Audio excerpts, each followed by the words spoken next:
My name is Mike Butterworth. I'm the director of the Center for Sports Communication and Media, which is one of the many centers and institutes in the Moody College of Communication at the University of Texas at Austin. It's my pleasure, my privilege to welcome our guests today and to welcome you here to an event called Broken Trust, Sports in the Me Too Era. We're all well too familiar with the stories that have emerged connected to USA Gymnastics, Michigan State University, Baylor University, any number of other institutions, where all too often we're having conversations about sexual abuse and sexual discrimination in sports. It's our task today not to solve that problem in a single panel, of course, but to try to have an honest conversation about the dynamics that give rise to abuse and discrimination, and to give voice to the experiences of those athletes who have lived through that, who survived those experiences, and who have become advocates on behalf of other athletes who are perhaps facing those situations now. It's my job to welcome you, to introduce you to the panel, and to essentially then allow the voices of the panelists to drive the conversation from here. I want to just offer a couple of really quick comments before we begin the program. First of all, when we resume, we're going to start with a short film, a short clip. It's about 15 minutes long, and it's going to set up the context for much of the conversation. And I do want to introduce that by saying this of the clip and of the conversation. Much of what we will be talking about today is not easy. And we recognize that that will be emotionally taxing in different ways for different people. And if at any time what is either on screen or as part of the discussion, if that's uncomfortable or unsettling, we respect that. Please don't feel like you can't get up and leave if you need to step out and come on back. We do hope you'll come back, of course, because we'd like to have you as part of the conversation. But that's a necessary part of this conversation. This is not easy, and we recognize it. When we come back from watching those 15 minutes, the first person you'll hear from will be Jill Yesko, and I'm going to then leave it to Jill when we come back to take it from there. But Jill, who is seated at the end of the row here, is a fellow of the Center for Sports Communication and Media. She is a filmmaker based in Baltimore and a former elite cyclist in her own right. And we had Jill here about a year ago for a panel connected to another documentary she directed called Tainted Blood about doping scandals in the 1984 Olympics in the U.S. Cycling team. This panel today is inspired by her current film project, which is called Broken Trust. And so she is a definitive authority on this topic and has done so much of the work to gather the voices that you'll hear today. So with that, I am going to step aside. We'll start the film clip, and then I'll turn it over to Joe from there. So thank you all again so much for being here. We appreciate it.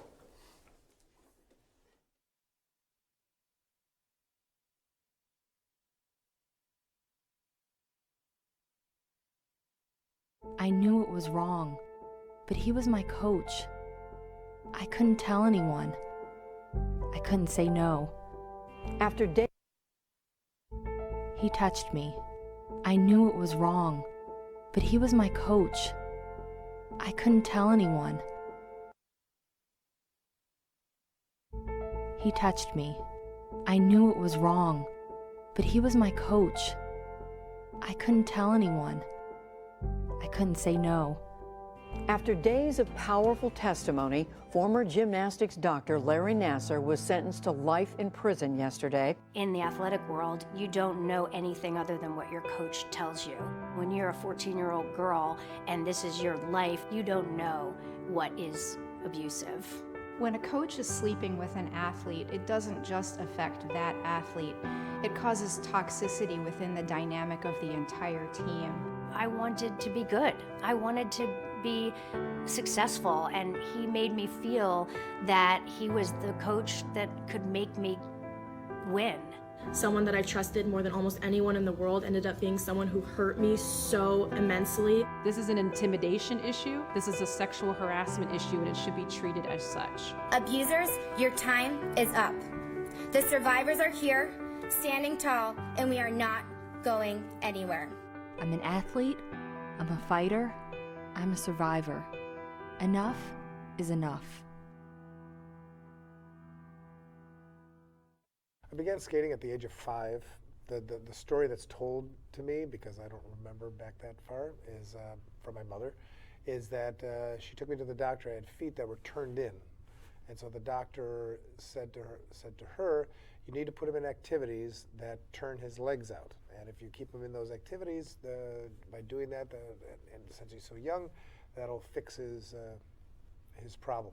So that's what I'm told is how I got into ice skating. I had several skating coaches growing up. I had one when I was a young boy until I was maybe 10 or 11.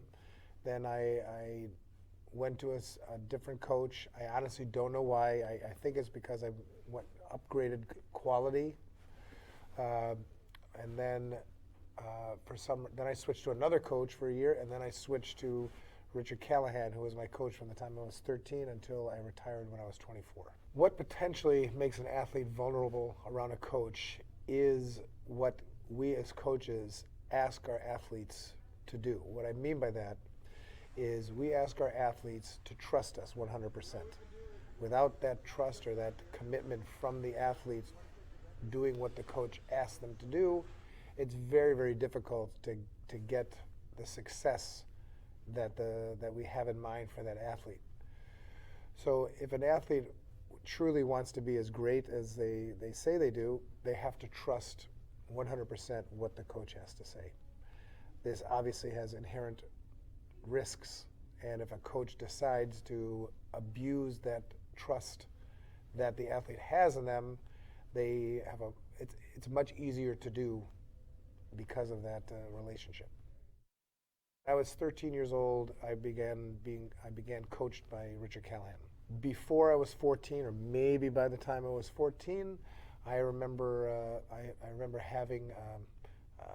I have memories of going into his office and spending a large amount of times in his office where he would show me pornographic magazines, ask me questions about whether I masturbated, showed me how to masturbate, asked me the next day when he'd bring me in the office if I had masturbated since the last time I saw him. To me, that's sexual abuse right there. Maybe not in a legal sense, but the abuse, I think, is less about the actual sexual gratification, although I do think that is part of it, but more about the controlling your every movement and your every thought, and centering those thoughts towards the coach so they can push your buttons. You know, and as a coach, you want to learn about your athlete so you can get them to perform on command, maybe, so to speak. And this is just some sick, twisted way to get your athletes to perform on command. So from the time I was 13, I felt sexually abused. As the years went on, it graduated to oral sex, it graduated to anal sex, it graduated to, well, it's no graduation after that, I guess, right? But the abuse then occurred hundreds of times at competitions, in his office, in his car, in his house, we'd go to bars together from the time I was 16 and get drunk and do whatever it is on that spectrum, either on the way home. Innuendos while I'm training as to, about masturbation and things like that while I'm training, like during sessions. It permeated pretty much. There was never a moment, and I can't think of a moment in my life where I would call myself safe or away from it. It was part of my everyday regimen.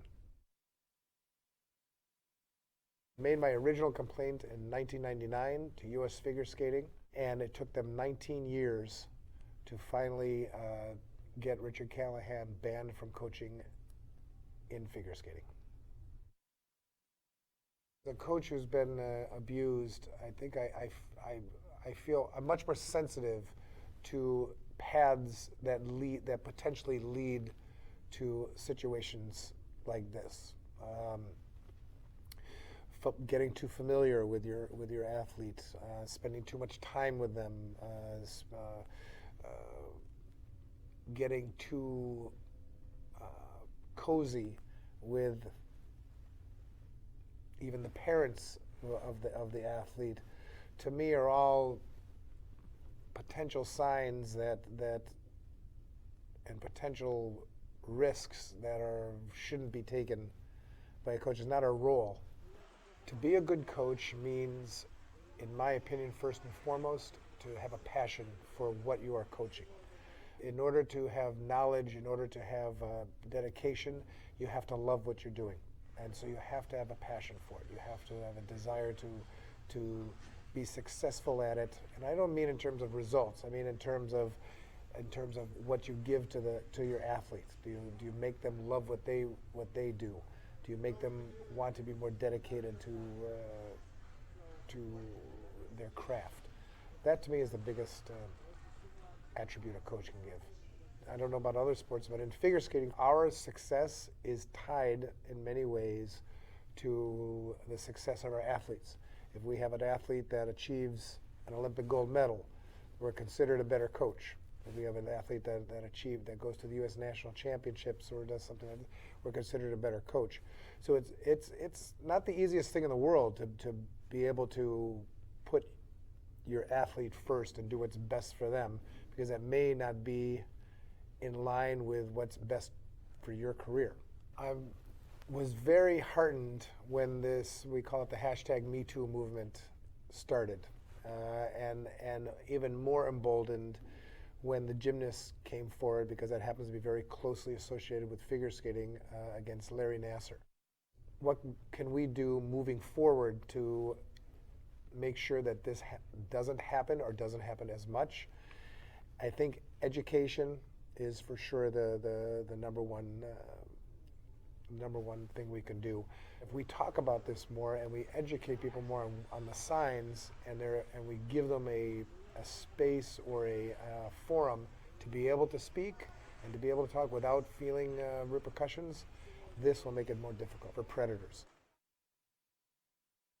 My first swimming experience, when I was probably 4 or 5, my family left me alone in a swimming pool, which everybody says you should never, ever do. And but it was an oval-shaped pool, and so I taught myself to, kind of keep going further and further until I sort of taught myself how to swim. When I was an Olympic swimmer, I knew that my body didn't conform to what Madison Avenue was saying women's bodies were supposed to look like, but I loved it. I liked looking in the mirror, and I was proud of what I looked like, because I knew what it took for me to be able to get there. And I knew what it could do, and I was proud of what it could do. I went out to California, and I knew when I was going out to this coach, his name is Mitch Ivey, that he had a reputation as wanting to date his younger swimmers. And I thought, well, it's not going to affect me because I'm out of his age range. I was 21. So I went out there sort of with my eyes open, but thinking, it's not going to be a problem. And he was molesting my teammate, Suzette Moran. And she was 16 years old, and it just created havoc for everybody on the pool deck. It was very damaging for the whole team dynamic for him to have a favorite, and for them, what was unique about Mitch Ivey was he never hid it. So he would say, "This is my girlfriend," and they roomed together, and she was underage. And she told her parents, "If you don't let me date him, I'm going to run away." And there was no cultural expectation that this was prohibited, not just because it's illegal, because it's right, but that coaches dated their athletes. And, it took us about 30 years to get him out of sport. And here's somebody who married 3 of his swimmers, the total of which did not equal 1 year.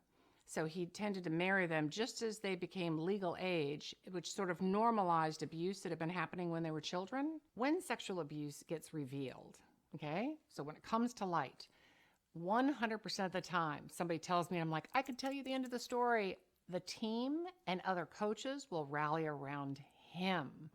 And they'll make all kinds of things. She threw herself at him. But all these other athletes have staked their athletic careers on this coach. And so they want her to leave and they want him to stay. So even coaches who are in criminal court and are admitting to child sexual abuse will have the bleachers full of their swimmers and other coaching friends who will be supportive of him and really leaving the victim out in the cold. That has to change. There are 3 ways that we normally protect people all throughout society from sexual abuse. So children, we protect them by having very strict rules about how adults are allowed to interact with them in youth-serving organizations. Sport got out from under that so that parents are not allowed to be around, and coaches have free access to be able to be around athletes by themselves for long periods of time. 2 is whenever there's a power differential, we put very bright line rules on people with their license. So me as a lawyer or a doctor or a therapist or a religious leader or a prison guard, we say that you're not allowed to practice that profession if you're going to have sex with your clients or your patients or whoever. Sport doesn't have any civil right that protects them. Coaches don't lose any of their license to be able to coach if they have sex with their athletes. And the normal rules on dealing with children don't seem to apply. So there's, and that's why it's so important to have that really bright line rule that every coach and every 7-year-old understands that coaches shall not have romantic or sexual relationships with the athletes they coach, regardless of age or consent. That it is a do not pass go. Don't look for your romantic partner from within the athletes you coach. Now we have created this new United States Center for Safe Sport, and we're not there yet, but we're on our way to creating this database. But right now it doesn't exist. But what we don't want to have happen is to get a coach banned in the United States, and that coach can just hop over, and we don't want to be an exporter of sexual abusers. We don't want these child molesters to be able to go anyplace else around the world. There has to be an international remedy. The International Olympic Committee has to take this as seriously as it takes doping. In 2014, I started a new organization called Champion Women, and we provide the legal advocacy for girls and women in sports. So when there's a conflict, or when sexism interferes with women's ability to participate in sports, or her ability to get treated the same way, or her ability to get a scholarship, whether it's pregnancy discrimination or employment discrimination, female coaches, that's our bailiwick. That's what we do. The issue of sexual abuse in the Olympic movement has been going on for decades, but it didn't sort of bubble up to this level. And so the only way to do that is to have a sort of rethinking of how athletes are treated and how the Olympic Committee has a relationship with athletes. Right now, as an example, athletes cannot appoint who they want to on the board, on the USOC board. They don't have a vote. They can't be involved really in policy making how the USOC spends its money. Athletes don't have a vote. A lot of people think that if we just get rid of Larry Nassar and the people who enabled him, that's going to solve the problem, right? So dump, and we can go back to business as usual. And we cannot do that. This is an opportunity here to really empower athletes.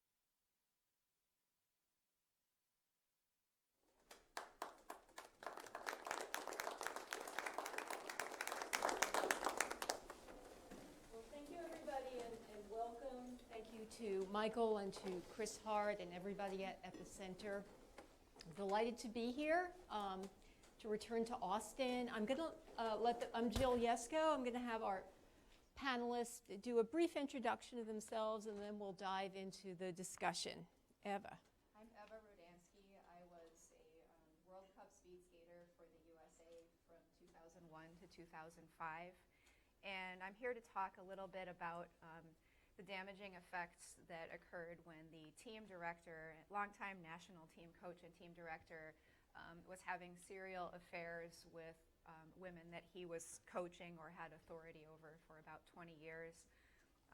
And just some other aspects of training in an Olympic sport and the abuses of power that go on that enable this type of abuse. Some people call me a whistleblower. I prefer to call myself an advocate. I've also written a book about speed skating, my experiences in speed skating, called Winter of Discontent, and I've also helped other athletes find resources to help them take a stand against abusive coaches.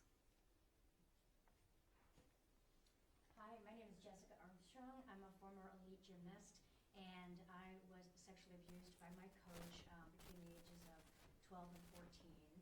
And I'm here today to talk about how we change the nature of youth in athletics and the understanding how to protect our children in sport. And as a profession, I'm an attorney, and I work to advocate for athletes on the side.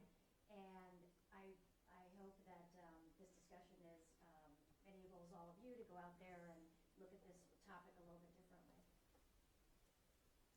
Hi, I'm Catherine Starr. Went to UT here, was on 3 national championship teams, so go Horns. I was on the 2 British Olympic teams in '84 and '88, and during that time I was sexually abused by my coach, who was also the head Olympic coach on the British national team. I started an organization in 2011, in April of 2011, called Safe for Athletes, and we didn't roll out our policies until January of 2012, which was about a month. 11/11, 2011 is the date that the Jerry Sandusky case was revealed, and we started an organization with addressing policy, and I work on many legal cases as an expert. Both I've written for Senate hearings, I've worked with various senators, I've addressed state laws across this country to change legal age of consent, and been heavily involved doing. I've worked with the European Union as well, changing policies over in Europe, and as well as worked with the IOC in addressing the policy change, and worked on the sexual harassment with them as well. So anyway, I'll stop there. I'm Mary Angela Bach. I teach here in the Moody College at the School of Journalism. I do research on visual representation primarily, but with an interest in how visual representations of people of color and women affect the way we think about people. And I'm also very interested in how the language that we use about people of color and women, athletes, sexual abuse, and how language affects what we think about these kinds of issues. I was never an athlete. I almost wasn't allowed to be an athlete, but I have been bullied in newsrooms, and so I have a kind of a different flavor of Me Too kinds of stories to tell. Y'all are very impressive. My name is Jessica Luther. I'm a freelance journalist here in Austin, and I am the author of a book called Unsportsmanlike Conduct, College Football, and the Politics of Rape.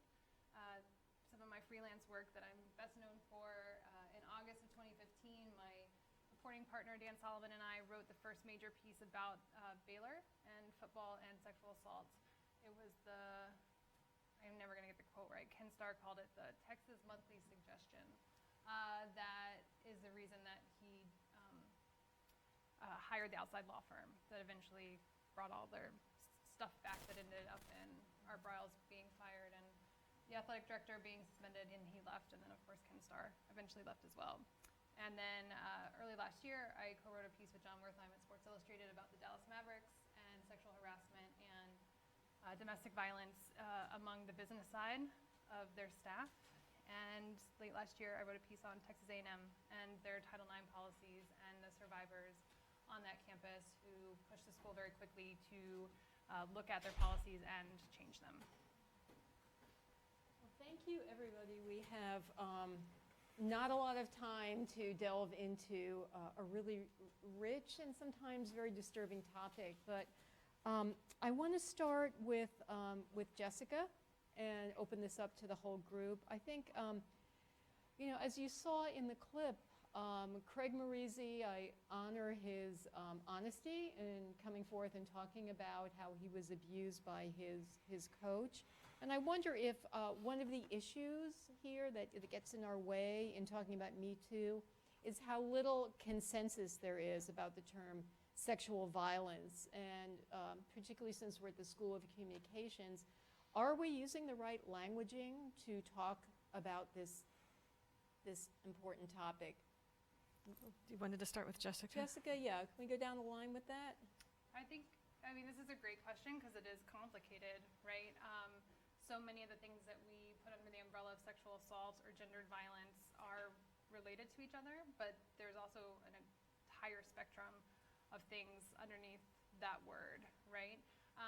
And so I do think it's important that we have umbrella terms, that we can say all of these actions are related to each other, which could be non-consensual kissing all the way up to rape, right? Like you can have a variety of things that fall under that that can mean the similar responses from the people they happen to that are harmed by them.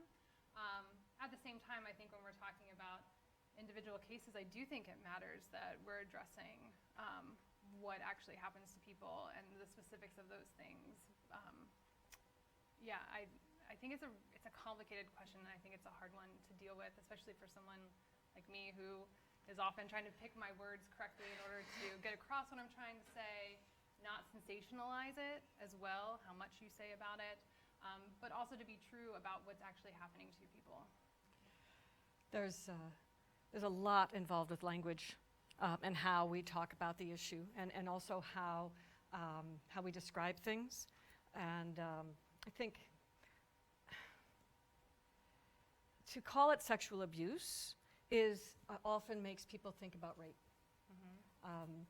Not necessarily about molestation, not necessarily about the intensive bullying, pressure kind of flirting that can go on for a long time before even touching happens.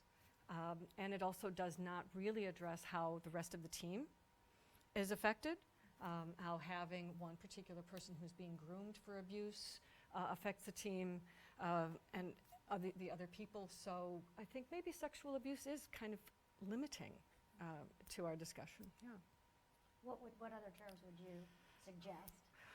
Well, I think that there's exploitation, there's bullying, there's abuse of power, there's abuse of station, there's abuse of, so abuse is a pretty good umbrella term perhaps, but when people think sexual abuse, they usually, the first thing to their mind is rape or sexual molestation with contact.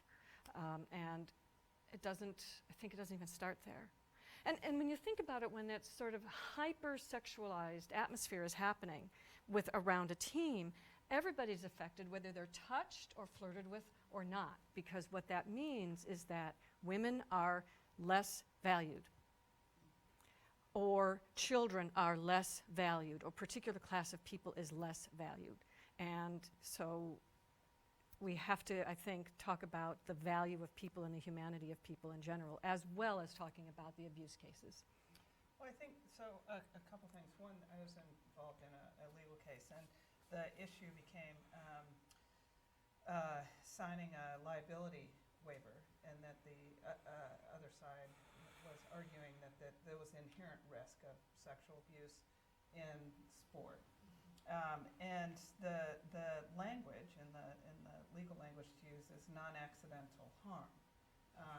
And so it's, you know, so the fact that you have to explain that in the court system is certainly a significant problem, but cycling it back into and wrapping it around the issue of sport. And Craig also said it, sort of the power dynamic that you are existed with, and how does the power get developed and how does the power get created, which is, you talk about, your goals and the Olympic movement and everything else and try to understand that. And so, but going into the word sexual abuse, when I first wrote policies and when I was involved in Donna Lopiano is former athletic director here who helped start Safe for Athletes. I didn't like the language because I felt it wasn't clear. It didn't articulate the harm that had caused an individual. And so and I think actually originally it was started off when I first started as misconduct. And that's often the language that's used within the university system, which is used within the workplace environment. They reference the word in such a dismissive way. And that, I think, is very harmful for the society and the community at large to comprehend the harm and the destruction and really taking away an individual's ability to participate in life at their at an adequate ability. A lot of sexual abuse survivors don't become as successful as someone like Jessica would be able to become a lawyer. A lot of them are underemployed and barely can even participate in the workforce and barely have a voice left today.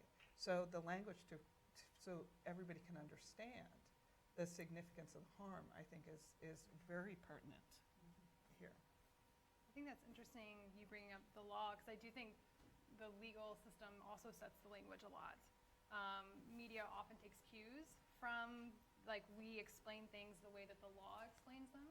And so most states have sexual assault laws, right? They don't necessarily have rape laws. And so everything gets flattened in that way. And then the media is recreating the language that the law is giving them.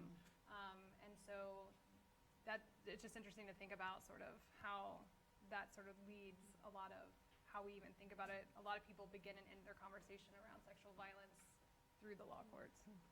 Well, as a lawyer and a survivor, what say you, Jessica? I think language is really important, and if you can't name something, you can't talk about it. And I think what the Nassar abuse cases have really helped us with is to put words to this type of behavior. And when you listen to 30 statements by women, or I think there were 100 statements by women describing sexual abuse in really graphic terms, I think everybody in this room probably can think about one of those girls talking about, Larry Nassar touching their vagina. So that's really graphic, but it also helps. It helps us put into context what is happening and what these young women have experienced. So I think, to your point, Jessica, when you say that the media takes its cues from the law, I also think that the media can help by exposing and by giving people language to talk about it. There were many years that I was unable to say I was sexually abused by my coach. I can say that easily now because it's a more common thing that people are talking about. But when this first happened to me, I had no words for this, and my parents had no words for it. And so it really kept things from being exposed. Eva, do you want to weigh in on this? Just a few things to add. I think that Me Too is a term that encompasses all forms of sexual misconduct that can take place. I consider myself a third-party victim of sexual abuse going on a team. And I don't feel comfortable using the words sexual abuse or sexual violence to explain what I went through, because it devalues the experiences of all women who were actually raped or molested. And yet we have to find ways of talking about the very real abuses of power that also go on. Well, I think that dovetails nicely into the next question. I want to start with you as kind of like a drive-by victim, you know, as it were. We know that abuse can come in many guises, not necessarily sexual, certainly emotional, bullying, but also financial. Can you talk a little bit about what you experienced as, you know, that was not overtly sexual abuse in your sport and how that affected your whole team? Yes, like for example, abuse that I or others have experienced, emotional abuse. Some of the women were called fat pigs, fat cows. The short track national team coach who was abusive once on a competition trip saw some of his women eating pizza for dinner, and he made them go and walk around late at night to walk off the pizza for 2 hours the night before a competition. Athletes would get the silent treatment. I had actually the team director who was sleeping with my rival. He would play head games with me. He would sit down with me before a race at breakfast and want to talk about how I lost my job the summer before because my lab where I was working lost funding and shut down. He only liked to shake my hand when I would lose because he liked to get right up close and see the look in my eye. Financial abuse. Our stipends for being on the World Cup team were $150 a month, so you really couldn't even stop working even though you were training full time. We had sponsored deals negotiated behind our backs, and then we were basically forced to wear the team logos while getting nothing in return. I was once told that in order to get my racing suits for a competition that I qualified for, I would have to sign my name to an athlete agreement, which was essentially a blank piece of paper of which the full ramifications and details hadn't been worked out yet. And I said I wasn't going to do that. And I just went in and got my racing suit. Just all of these things that would happen. Athletes would have their stipends taken away if they complained too much, and the federation saw them as subversive, things like that. So yeah, it's a real commodification of being an athlete. I know that there has been some talk about athletes forming a union. Do you feel that under the current system, as under the USOC, because I know you, Catherine, you have a voice, are athletes treated in a way that honors the athletes? So this is a quick thing. So when I competed, it was strictly amateur.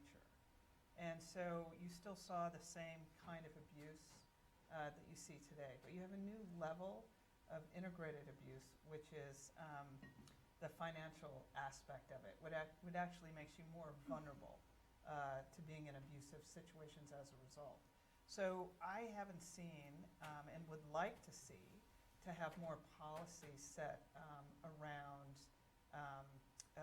athlete protection, same type of representation requirements, as well as education with athletes around vulnerabilities in this area. And whether you find it in a union, whether it's a requirement, or whether it's the obligation of somebody, an institution, like the United States Olympic Committee. I also think the NCAA has a responsibility in this area, why these are all student athletes. I feel that they've been marginalized as well. So I really think a lot of things around sport that are more, that the power shift needs to switch over to the athlete versus to the institution. And that's where I feel more time and energy and focus needs to happen on what those solutions are. Otherwise, when you don't have an athlete's voice, I mean, I didn't have a voice, Jessica didn't have a voice, like anybody didn't have a voice that was really being recognized. And we have this idea that while sport is entertainment, without the athletes, you would have nothing.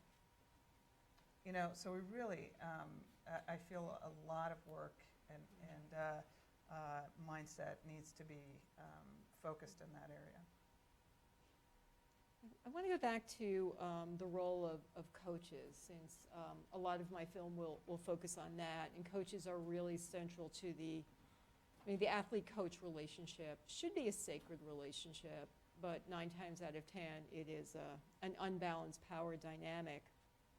I know you, Jessica, have written about this. Eva, you have experienced this, and I think you, Jessica, as well, in some way, that how it seems that athletes and certainly coaches are so easily able to escape prosecution or any kind of ramification by hopscotching from team to team, from one part of the country to the other, even exporting themselves abroad. Can you talk about how, this is for all of you, how and why this happens and what we can do about it? Let's start with you, Eva, because you have very direct experience with this. Yes. So when the former team director of U.S. Speed Skating, Michael Crow, was fired from U.S. Speed Skating in 2006, I couldn't really tell exactly what it was a result of, but I had written a letter to the USOC ombudsman about this, and I had blogged about his sexual favoritism and how it affected our team. There was nothing that ever came out in the media from U.S. Speed Skating that amounted to any sort of announcement as to why he was fired and that it was anything related to that. There was no requirement for this information to be posted anywhere. And so when Speed Skating Canada wanted to hire him, they had no reason to suspect that there was anything wrong with that because nothing came up on a background check. And it is also thought that the person who hired him there was someone that he had worked with previously, so the hiring was done by a friend. And so I think it's important to have banned lists and to have this information be available. And I think it's important for the other organizations to actually do background checks that are thorough at the time of hiring, and also to do repeated background checks, like when people come up for promotion. Mm-hmm. Well, it's like Nancy Hogshead said, sports somehow got out from under the protocols that we hold pretty much everything else in, employment, certainly the medical profession. What were you? So actually, background checks, while they are a good place to start, they are not anything to fall back on. Most of the abuse happens within the system, and it doesn't come up into a legal standard. So within the sports community, it's a reasonable doubt. It's preponderance, which is 50% and a feather.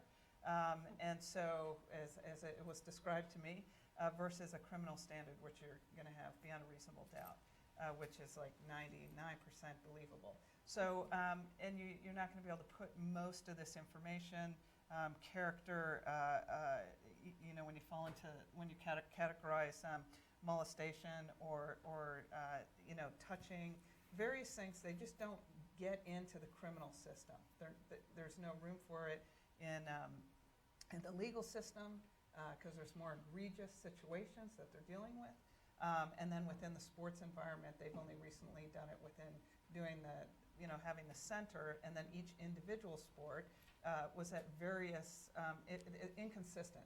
So how something was handled in curling was not how something was handled in gymnastics, or something in speed skating versus swimming. So everything was handled with very different standards. So even with a background check, you weren't going to have any type of consistency around coaching. And a lot of the information was in somebody's head. It was not written down. It was not in some computer file. And so going to the next coach, and we've also, the other thing is add in here, there's confusion. There's very specific confusion is created within the environment to not allow the abuse to actually come out and to be a fact. So it stays in this circle of maybe, in this circle of doubt.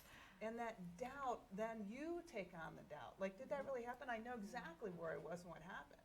But yet, there's this idea that if I just keep kind of like, sending the lie down the river, then it's just going to stay a lie. And if enough people believe the lie, it's going to become a truth. Mary, you were going to weigh in on that. Well, I think that it's very interesting that we are celebrating women and victims, male victims, getting a voice in this and saying what happened to them. But at the same time, so little is being done for asking the entourages who enable this kind of abuse to use their voice to do something about it, and keeping it secret and kind of, oh, you know, we can't talk about it, we might get sued, there might be liability, so we can't prove it. We can't prove it because this one person, this second person, this third person is making these accusations, but we can't prove it, and it doesn't lead to some sort of legal certainty, so somehow Canada gets a coach because those voices were quiet. Yes. And I think part of it, and that we just have to say outright, is that these institutions are built so that there is no accountability. Like you were just talking about, so you look at the USOC, they're in charge, and underneath them are the national governing bodies of each individual sport. They all have different rules. When something happens, the USOC says, oh, that's the NGV's problem. When something underneath the NGV happens, oh, that's the gym's problem. And it happens in the gym, oh, that's the coach's problem, right? Like they move it down. You see this in the NCAA. The NCAA is never, I mean, are they responsible for anything ever? No, it's the individual, it's at a conference, or it's the team. And if it's on in the conference, and the conference puts it on the team, and then you get to the team, and it's the, you know, the AD or the coach, and you just keep going down until you find the very bottom person on the rung. If you look at FIFA, who controls international soccer, they do the same thing. They have they're then split into their different categories around the world, and they just push it down, right? There's a huge thing right now with the Afghanistan women's team, and like who's responsible for taking care of the massive abuse that's happened on that team. And so we have an institutional setup in general, this bureaucracy that we find throughout sport that lends itself to no one ever being accountable. So when people move around, no one's ever at fault for it, right? And so you see individual patchwork things. I know college football the best, or college sports in general. We see individual conferences creating their own transfer rules, right? They only apply those to players, and they're very specific depending on the conference. What about the coaches, right? They don't have the same rules around the coaches. It's the players that they're scrutinizing all the time, which goes back to issues of how we think about race and criminality and all this stuff too. And so you get sort of the passing of the buck, and it is set up so that no one has to be in trouble ever. So, and I'm going to make one statement. What I've written about is called institutional blindness. So, very Institutional simple. blindness, yeah. You've got this institutional blindness, and you've got this passing of the buck, and this lack of accountability within a social system that devalues women. Right. So you've got this system that devalues women, that devalues people of color, that devalues children. For as much as we talk about how children are the future, our society does not treat children as valuable. So you've got that system, that social system, meeting an institutional system with no accountability. And it's small wonder we have the disasters that we have. Well, I absolutely agree with that, because in speed skating, my experience was that U.S. speed skating protected Michael Crow because his men were winning. And so for years, it was an open secret about his misbehavior with women on that team, but they kept him and they protected him because his men were doing well, and they were okay with that, and so was the USOC. It's not just a coach whose male athletes are doing well. We were discussing this earlier, how Bella Caroli had been brought back a second time, even after there were significant allegations against him. Can you discuss that a little bit more? So, yeah, happy to. So, in a quick history, so in 1972 Olympics, the U.S. team did not perform the medal count wasn't as good as it had been in the past, and so at the time there was the AAU who had a monopoly on sport. And so after that, in 1973, about March 8th, you can check it out in the congressional records, you'll see that the Amateur Sports Act was first started in addressing, to move it over in what in 1978 became the Ted Stevens Amateur Sports Act. So in part of this move from moving away from AU and the United States Olympic Committee becoming, and part of that act allows them to use the full licensure of the Olympic rings and be able to determine have full rights within each governing body who does the Olympic trials. So, and so part of that move was competition. it was all not being competitive enough, so they moved sport off of the AAU, and the Ted Stevens Amateur Sports Act started in 1978, and then you became USA Gymnastics, USA Swimming, and et cetera, et cetera. So they knew, Bella Crowley wrote a book in the early 70s that completely described how abusive he was as a coach. And that was what USA Gymnastics chose to bring on board to be competitive in the sport. It was a predominantly Eastern Bloc, Eastern European Bloc athleticism. And so we made decisions knowing that they're going to harm the athletes and the idea of competition.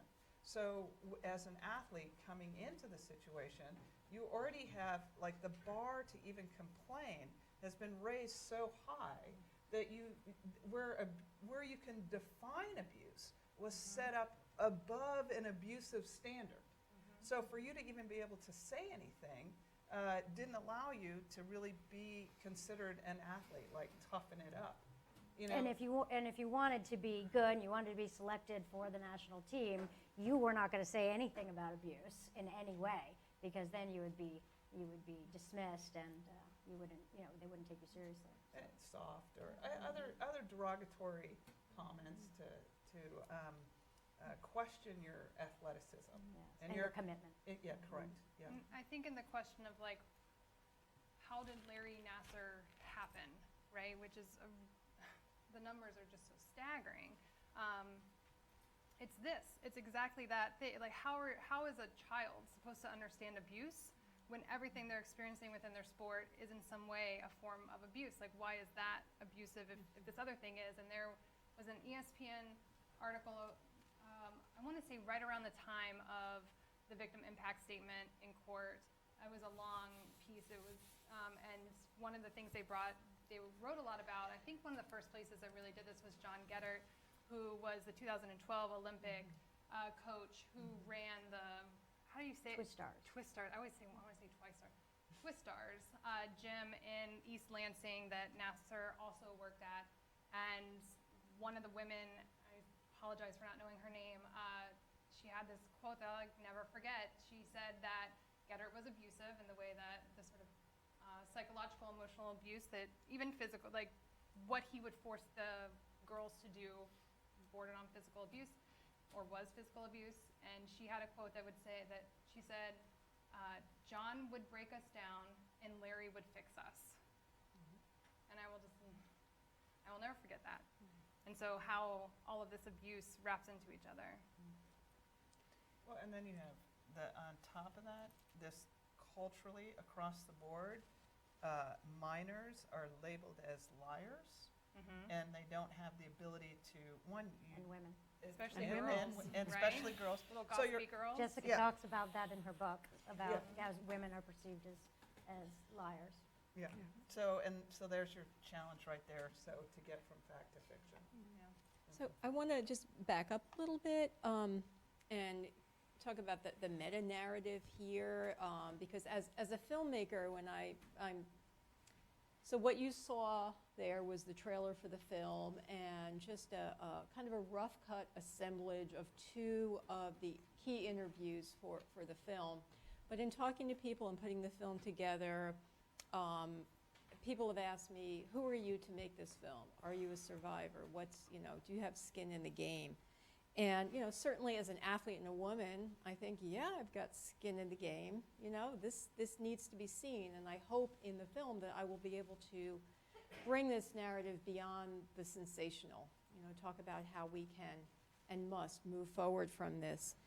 But what was posed to me was, who does control this narrative? Should it be the survivors? Should it be the lawyers? Should it be, and I'm saying media in air quotes, because, really there are, unfortunately, so few working journalists these days as compared to their 10 years ago. So who owns this narrative, if anybody? Well, I think one reason Me Too has been so powerful is it's right there in the name. That's Me Too, that it's victims and survivors coming forward and speaking as one of the, for all the hell that social media is, right? This is like one of the silver linings is that it gave people not only ability to tell their story unmediated, but to tell it to each other and to be seen among, I mean, one of the things is when survivors hear someone explain that what happened to them was abusive and they see their own abuse story in that, they're like, that's me. Like, that happened to me too. And so that's been incredibly powerful. And so, I mean, we saw the sort of breakthrough the media moment when, with a Stanford swimmer case, a Brock Turner case that most people are familiar with, so I'm not going to rehash the whole thing.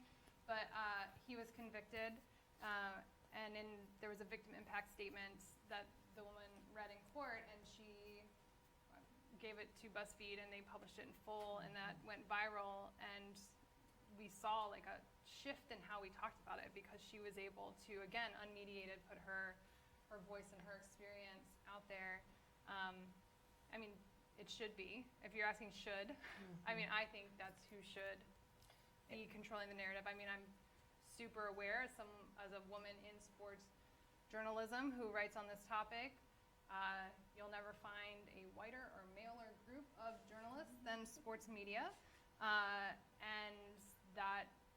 and then at the same time, at least pre-Me Too, there was a report the Women's Media Center did that said that 25% of all stories about gender violence showed up in sports sections. And so you're thinking about who's actually deciding which of those stories they will run and how will they put them out there. And then we talk about the fact that SportsCenter barely shows female athletes at all. I think we're up to 4% of the time.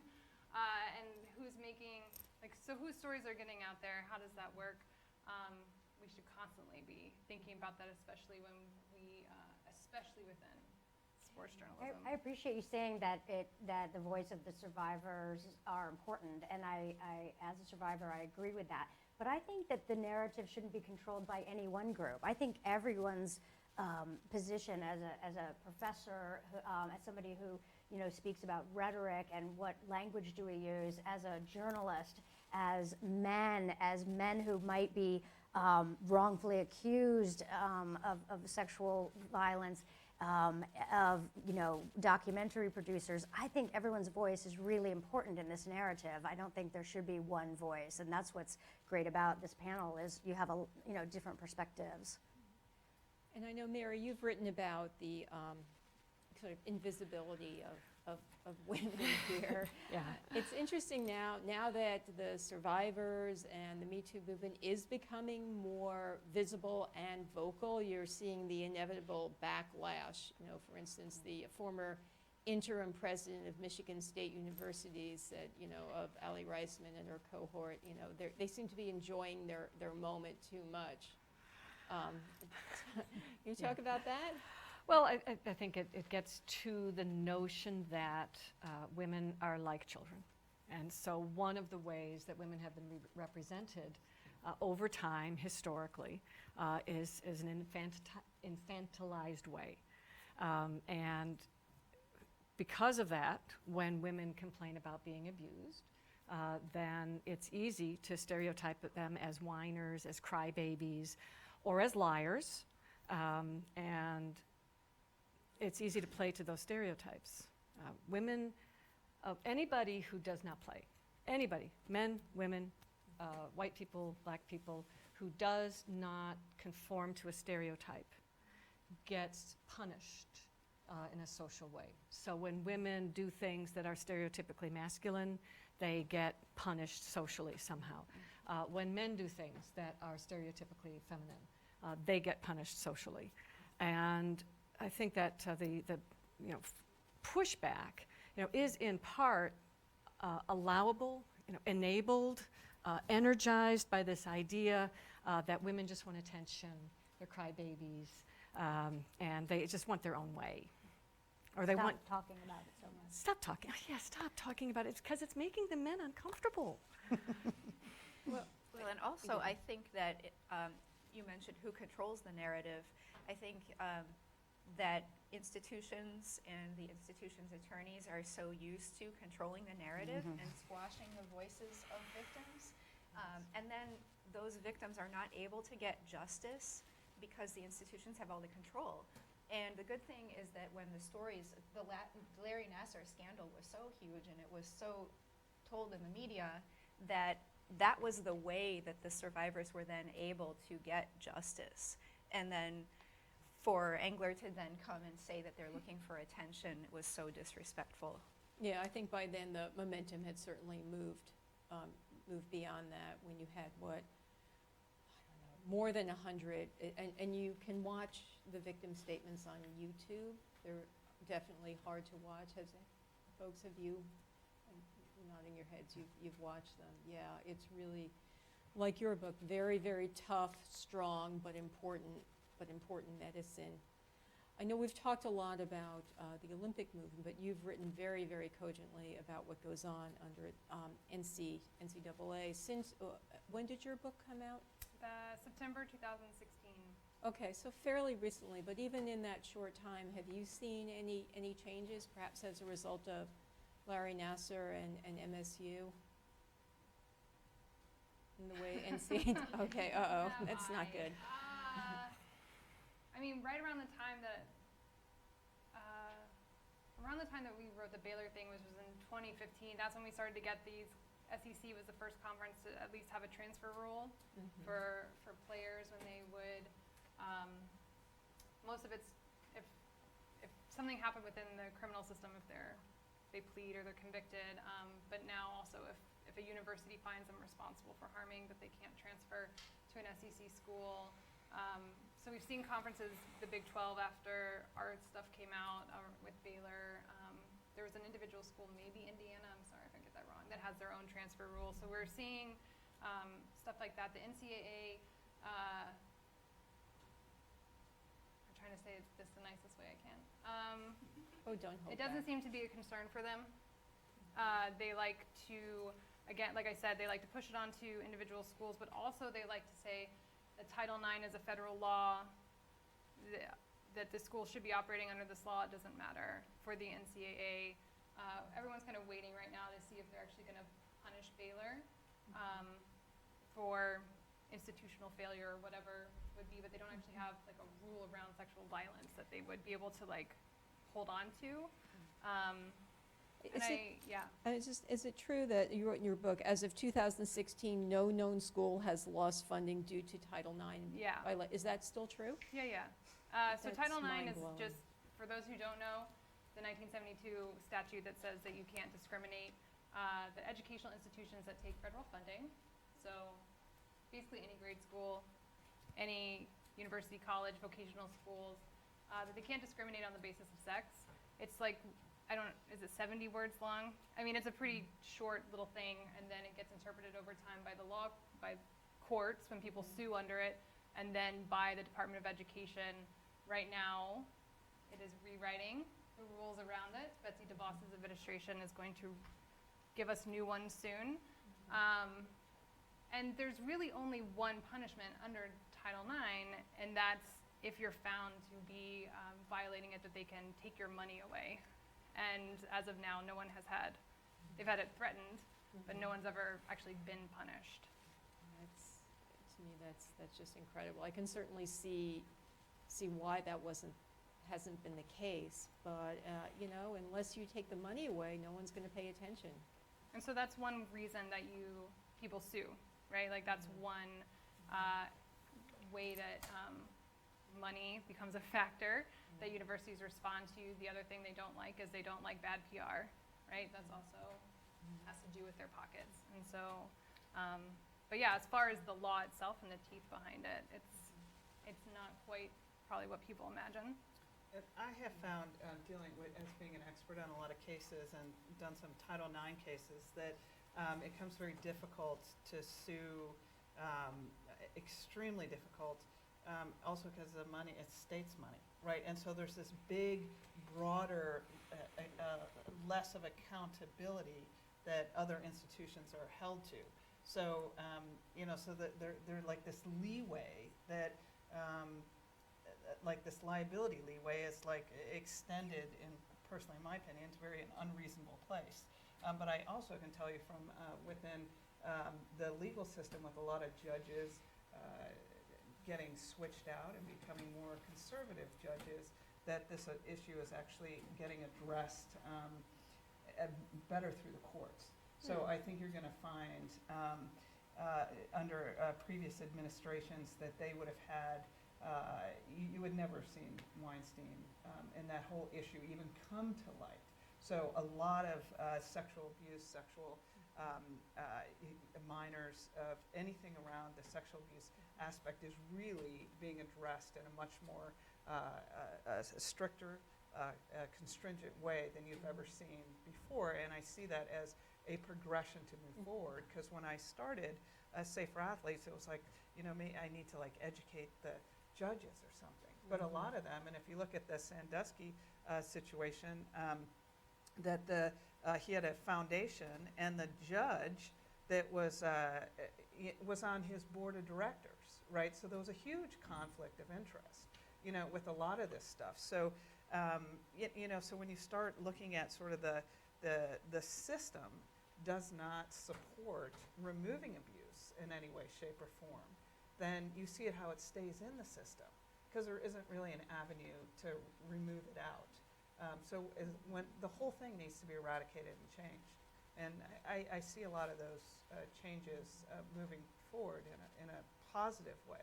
But it's taken the Me Too movement, it's taken the Larry Nassar situation to really have that kind of level of media attention for these changes to have a meaningful, and people are wiser and they've woken up to the issue. And I think that certainly there's been a lot of foot dragging. I guess that's a very mild way of putting it. I still can't believe that in spite of safe sports, I guess lip service toward it, there's still not a searchable database for band coaches. You actually can find it now. It's taken another organization called Great Coach to finally put this together. So if you go to greatcoach.com and register, you can actually see a comprehensive database. I would agree that just removing people or getting people like Larry Nassar in jail is just removing the tippy top of the iceberg. Our systemic changes need to be made. So let's talk about the positive here. The Me Too movement isn't just, like you say, whining people. There's strong voices for systemic change that needs to happen really on every level. Talking about the vertical integration, level of empowering the individual athlete, creating strictures around coaches, making sure that the governing bodies are accountable in every single way, and then making sure that entities like the USOC are there to serve athletes and to serve the coaches in every way. Jessica, really important question for you as a mom, right, whose daughter was involved in gymnastics as well. Can you talk about the role of the parent here in ensuring that athletes are safe? It's a great question. And I think when every parent watched the victim impact statements, they were thinking of their child and did I ever put my child in a situation like that? And I know my own parents have some difficulty thinking about what I went through and how that they may have been able to prevent that. What I tell parents now is that it's up to you to talk to your child about, to understand what grooming looks like. Because typically with a coach-athlete situation, it occurs over a long period of time. And the athlete, the coach will develop a level of trust with the athlete and then also with the parents. So I think it's very important for parents to understand what grooming looks like and to then talk to your child about appropriate versus inappropriate behavior from a coach. So if you have a coach that is letting the athletes sit on their lap, you have to call attention to that and say that that's not acceptable. We shouldn't be doing that. So I think being aware of what the process looks like might help you nip it in the bud. And then secondly, I think a lot of parents hope or believe in some way that the organizations have taken steps to protect athletes, and that isn't always the case. So I think it's incumbent upon parents to really look into what the organization that they're putting their child into it has done with respect to athlete safety, background checks of coaches, education for the coaches in terms of grooming, and then also enforcement. Is what are they doing with respect to getting rid of coaches in their employ? I was just going to say, Jessica, if you wouldn't just mind sharing a little bit more personally about your own daughter who went to the same gym as you. When she was starting gymnastics, did you have misgivings about that after what you had gone through? I did, yes. yes. You talk about that, that same kind of... My daughter started gymnastics at the same club where I had trained, and I started to process what had happened to me in that context, even though it was 30 some years later. And so I did some work with my own therapist to understand what I had experienced, and then I learned how to speak to her about what was happening. And so we had a lot of very open discussions, and by the time she was 11, she came home and said, "Mom, I don't want to go to that place anymore. It's dysfunctional." So so I said, that's fine. She didn't like the nature of the environment. It was very abusive and destructive, and she didn't like getting yelled at, but more importantly, she didn't like seeing her friends and her teammates yelled at and forced to cover up injuries, and just being told that they were fat when they were 11 years old. And so I admire her strength, and I admire her ability to say, I don't want to be in this environment. So, when your child says that to you, and you're not too invested in their success, which is another important issue, you have to really listen to them. And Catherine? So it's Safe for Athletes that I started like eight years ago. The whole structure, safeforathletes.org or .com, you can go there. There's a plethora of information, but we have how to address parents and athletes and everything you need. So the yes, structure, great resources. She's done a good job with that. So the structure of Safe for Athletes is about putting in policy at the local level. So not every parent is going to be as concerning as you are, and to be able to have that conversation. So we have video content, we have written content, but more importantly, we have a policy that goes into every club. So it's like universal. So I run several Safe for Athletes in various different sports around the country. And what's different and unique, it's not just the policies, it's a way to enforce them, but they're required to have what we refer to as an athlete welfare advocate. So there needs to be somebody who is not vested outside of their family and outside of the vestment of the club itself. So and you have a male and a female. And so each individual athlete every year, they have awareness about what Safe for Athletes is, who they can go speak to. It's on their website. They have easy access to them. So you can have a conversation. So there's various issues, whether it's athlete on athlete, the age of technology. We have various issues that happen certainly amongst teenage interaction. And be able to hold people accountability for their actions. And there's a way to enforce it on top of that. So you have somebody to help you articulate your issues, so you're not left with trying to solve the problem yourself. Or commonly what happens is a 12-year-old is talking to another 12-year-old about how to solve a problem or how to have some sort of wisdom and how to deal with it. So you get a 12-year-old's answer to having a 12-year-old in a problem that is an adult wreckage. So that's why you need someone who you can have that conversation with, so whatever is holding you back. And then on top of that, we have a way to, through our policies, to mediate the issue out of the system immediately at the local level. So you're still going to respond, and you're still send it through the NGB, send it through Safe Sports, send it through the police. But it offers you so it doesn't, one, get progressive in the issue, and as well as give you clear structure about how to handle any situation that would arise. So, so it has an education element, it has a prevention element, and so every year coaches and athletes are held to this same standards, same set of rules. It's about 60 pages, so there's a lot of issues in there, and they're all addressed. I love what the work that Catherine's done in this area, and she's provided a lot of great resources for parents. Unfortunately, this isn't mandated. You know, this is something that an individual club would have to adopt on their own, and Catherine and her organization have done a great job in getting clubs to do that, but it's optional at this point. That is correct, and that's what I write in Congress about, and they say what the problem is, and that's how I address it. Yeah. Right? But great tools. If you're looking for, you know, organizations to put your children into, you should be looking for organizations that have either safe for athletes policies or something very similar. Mary, I want to get back to you because you've written about the symbolic annihilations, the absence of representation of women, of people of color, and it's been suggested that one way of empowering and combating this annihilation is to have more women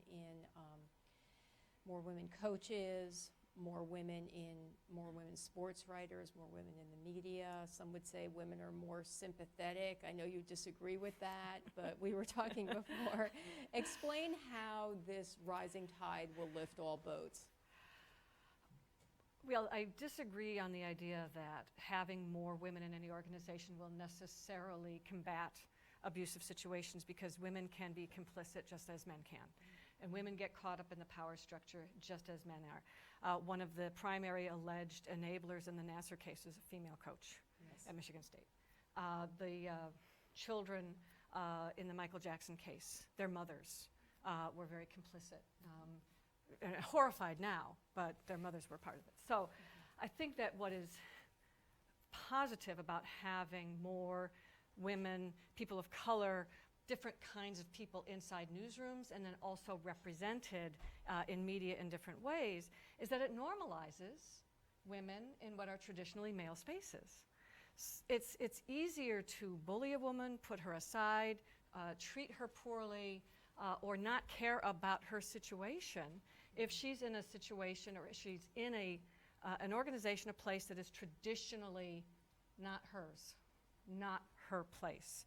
And so as we have more women in power in decision-making positions in media, not just appearance positions in media, as we have more women in editing positions in sports and more female coaches with real power, then it's normal to have men or women making big decisions and having a certain amount of power, and that is the power that lifts all boats. I want to put out a question to everybody. So underlying, I think, the key elements of the Me Too movement is the notion of what constitutes consent here. And Jessica, you wrote about this very, very cogently again in your book rather. You know, it's never acceptable for coaches to act in certain ways or to be put in certain positions. And Catherine, you write, quote, "What is being asked of the athlete is to have the emotional intelligence to deal with issues that even adults wouldn't be able to deal with." So sort of summing it up, what can we do or what must we do to take the onus off the athlete in reporting abuse? Well, so going back, like what you're saying, I said one thing. Policy should be, first of all, mandated in every sports environment, which would allow the abuse, one, not to progress, and two, to get out of the system. So that's why it's going to stay in there. So, and the problem is that we have 50 states with 50 different definitions, and federally,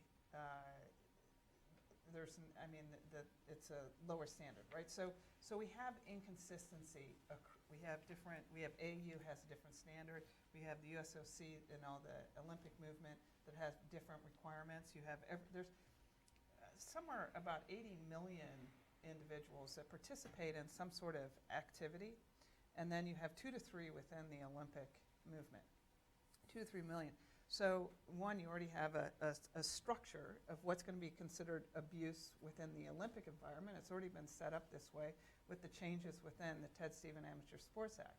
And then you have other groups like cheerleading and Little League and stuff like that, and basketball, for example, which is predominantly in the AAU. And they have a whole different definition and standard as to which they're going to hold to abuse. So unless you have a legal structure with clear definitions, a way to respond it, and the court system be able to handle it, you're going to have inconsistencies across sport. And if you look at like AAU and basketball, I've dealt with several cases within there, and it's generally a lower income sport. So they're far more vulnerable, and there's far more abuse that stays in that system. And because they're not part of the USOC, they can't go through the Safe Sports Center. I would suggest also at a more grounded level that we need to talk to kids about sex more. Yes. And we watch a lot of it, and they watch a lot of it. But we need to get our children comfortable talking to us about it, and being comfortable ourselves as parents to talk to children about sex. Use the right terms. Our children need to be comfortable saying penis and vulva and all the other things as much as they're comfortable saying ankle and elbow. Because in order to be able to talk about these things, people need to be able to name it and explain it. And if you have conversations with children early on to be comfortable with their bodies and then also comfortable protecting and having body integrity, if you have those conversations early, then as abuse or difficult situations happen, they'll tell you. And they'll be comfortable telling you, or they won't be embarrassed to tell you, and they won't feel like, if I tell mom, then I'll get kicked off the team and mom will be sad. Children do that. Yeah, my joke about it is that if I ruled the world, that'd be awesome. And the first thing I would do is have sex ed starting in kindergarten. And I have he's now 10 and a half, bless his little heart, grown up with me. But you can have conversations with 4-year-olds about consent. You don't have to talk about sex per se. I was talking to my kid about it I'm trying to year-wise, I feel like that was around Sandusky, and I was like, oh, crap. But we're constantly negotiating consent in a whole range of ways. So for my son, it's a lot of the playground is a place where they're messing around, right? Like talking about pushing other kids, or it's like, did you have permission to do that? Like, did that other kid, I say this all the time, bless his heart. I'm always like, everyone is in control of their own body, and just like you wouldn't want someone to do something to your body without permission, you need to do that with everyone else, right? And eventually, he lives with me, so eventually we talk about sex with that. But eventually you get there, but when you get there, you already have a language around consent, right? My joke is always the other way that we're negotiating consent is I'll tell my, this is gonna be on TV, jeez. I tell my mom, please don't call me. I will be busy that day, and then she calls. And it's like, there was a boundary. And now I'm renegotiating. And now she's mad at you. Yeah, and so, we're always doing that work. It becomes a problem for us as a prudish society around sex.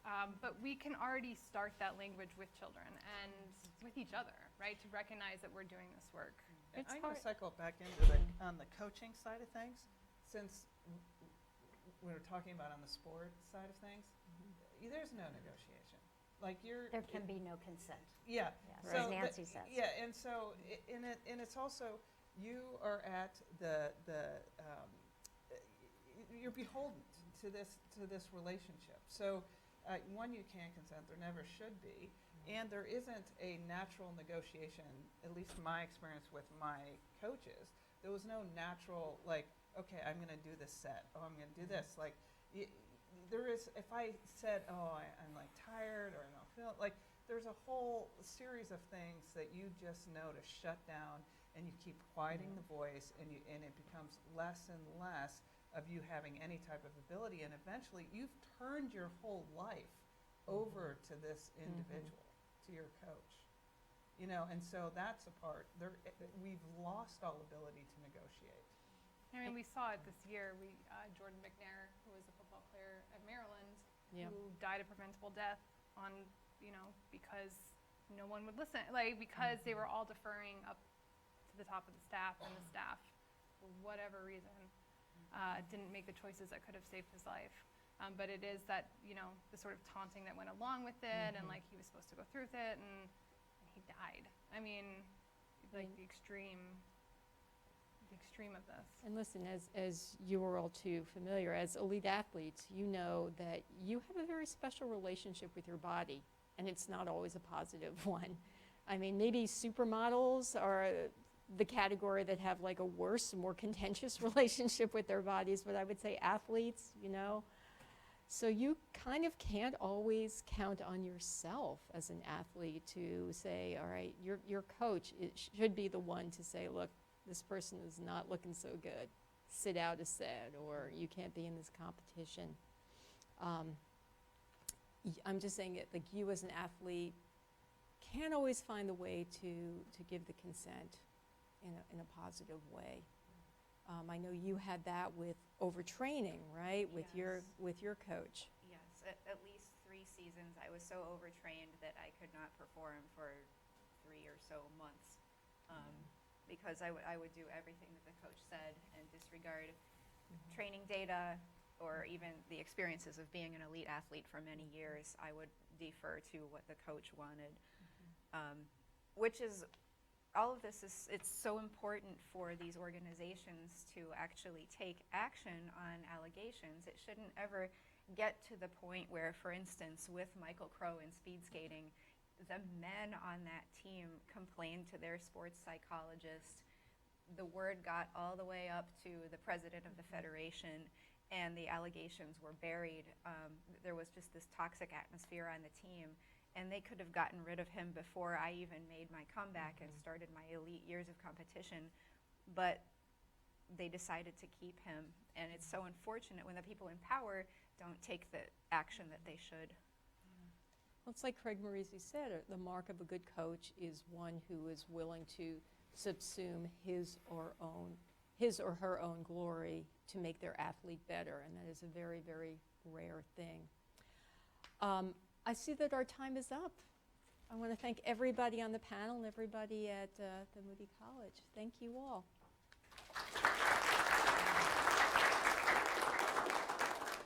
If I could have your attention for just one moment, I just want to say a couple of things very quickly. First of all, I need to thank the UT Center for Women's and Gender Studies as a supporting sponsor for this program. Definitely want to say thanks to Christopher Hart, the program manager for the Center for Sports Communication and Media, for the logistical planning. For those of you who are thinking that you wished you had some time for Q&A, I invite you to, I hope I'm not putting the panelists in an awkward position, I invite you to come up and say hello afterwards, but also from 4 o'clock to 5 o'clock, we'll be in the Center for Sports Communication and Media, which is CMB 3110, right next, across the bridge. And we'll have an open house forum there for you to be able to come say hello and talk one-on-one and in small groups. And so we invite you to please come visit the center. Again, that's CMB 3110. So obviously there's so much more to be said. I want to give my sincere thanks to Jill Yesko, Evan Rodansky, Jessica Armstrong, Catherine Starr, Mary Angela Bach, Jessica Luther. Thank you all so much for sharing your voices, your experiences, and your expertise. Thank you all for coming.